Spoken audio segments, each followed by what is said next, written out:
We're here at the Red Pill Expo on JEKYLL Island, of all places, and we are with the one and only Sheriff Richard Mack, who probably needs no introduction for most of our viewers. He defeated gun control as a sheriff, and now he is helping to train sheriffs and law enforcement officials all across the country on their role under our Constitution as guardians of liberty and our rights rather than enforcers of tyranny. Sheriff, thank you very much for being with us. Well, thank you, and what a historical place to be having this Red Pill Expo. Obviously, if you know G. Edward Griffin at all, you know how utterly historic this is. Absolutely. It's such an honor to be here. It was over 100 years ago that they created this monstrosity we call the Federal Reserve right here on this island. Sheriff, tell us a little bit about what you're up to now. I hear about you on the radio. I hear about all the great things you're doing.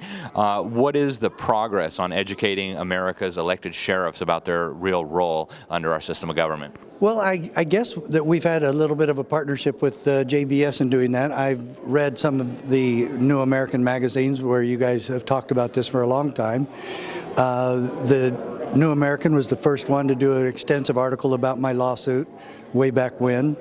And so I've really admired the JBS for what they've done to educate the world about the role of law enforcement, especially our sheriffs.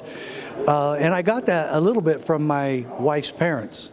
And of course they were JBS members, and so I got a lot of my education from my father-in-law who just passed away, and I want to shout out to him, Solon Beals.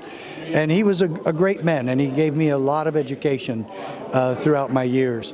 And what I'm doing now is really kind of the title of my book, The County Sheriff, America's Last Hope.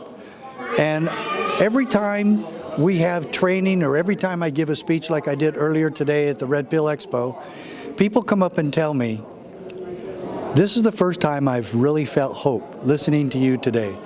That's what we're about. We are peddling hope because of the true message that comes from discovering that your sheriff is the ultimate authority in your county, and he's ultimately responsible for protecting your liberty. So from who? Well, what does the oath say? All enemies, both foreign and domestic.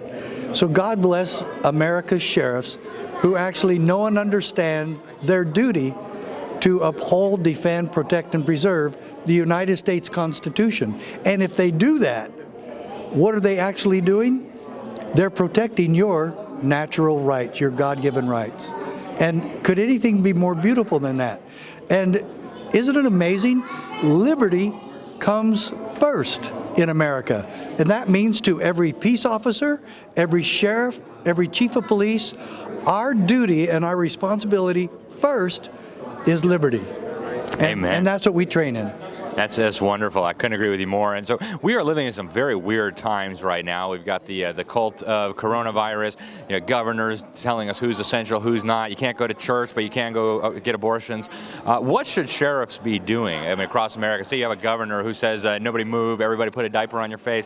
What should sheriffs be doing? Should they be enforcing these executive decrees and mandates? No, and I'm so proud of the many that aren't doing that. And we just had a conference last Wednesday, September 30th, in Lynchburg, Virginia.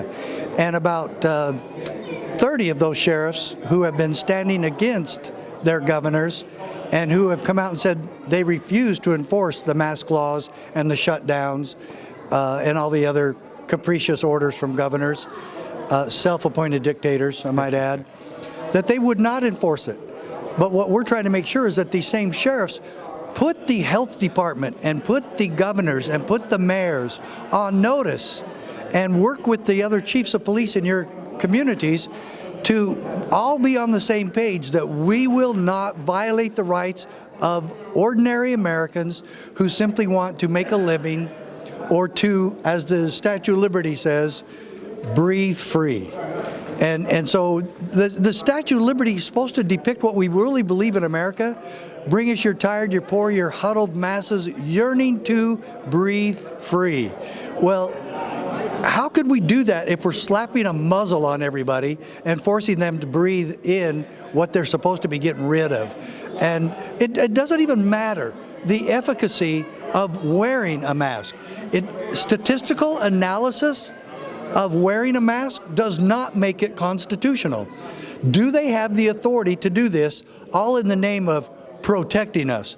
And anybody who believes, any of these self-appointed dictators who are governors of their states, anybody who believes that they're actually doing that because it's for your own good, I got beachfront property for you in Omaha, Nebraska. Very good, Sheriff. Well, we appreciate so much what you do. How can people who are watching this support you? If we've got law enforcement officers, sheriffs out there, where can they learn more about this? What's the best place to find your work and information? Well, there's several different places, but the main one is CSPOA.org. CSPOA.org. You can become a member there. I see one member of your audience here. Randy's already a member. Folks, become a part of the movement to take back America, county by county, one sheriff at a time. Amen. And folks, for those of you out there who don't know, that is the Constitutional Sheriffs and Peace Officers Association. Phenomenal group, one of the groups on the front lines of defending our freedom here in America. Sheriff, it's such an honor to be here with you. Thank you so much for what you're doing, and God bless. Appreciate you too. I know you're busy. Thank you, sir. Appreciate it. Thanks, folks.